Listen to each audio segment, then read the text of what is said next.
Chicken. হ্যাঁ chicken. আজকেও chicken? আজকে চিকেন। রোজ চিকেন খাওয়া ভালো না। কোথায় রোজ চিকেন খেলাম? কালকে কি খেলাম? কালকে তো ডিম। কালকে ডিম। সোয়াবিন খেয়েছি। হ্যাঁ সোয়াবিন ডিম। চিকেন। কি খাবি? মাটন খাবি নাকি প্রতিদিন? চিকেনই ভালো। আলু সিদ্ধ খাবো। অল্প পয়সা হয়ে যাবে।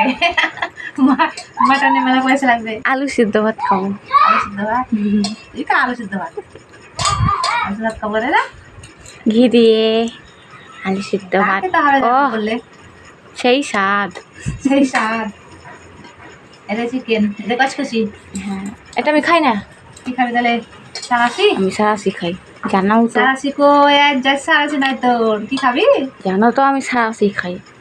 তাহলে খাবো না? এই এমনি মাংস খেলি আজকে। ছোবড়া খাবো। ছোবড়া খেলে থোবড়া ভালো থাকে। আমি খাই দেবো ভাত। হ্যাঁ খেতে পারবি মাংস খেতে সাথে। টমেটো চাটনি কেন রোজ গাছ থেকে একটা আম পাততে পারো। বাবা টমেটো চাটনি খাবে। আমার চাটনি ভালো লাগে। আমি চাটনি খাট্টা খাট্টাটাই খাবে না। টমেটো ভালোবাসে। টমেটো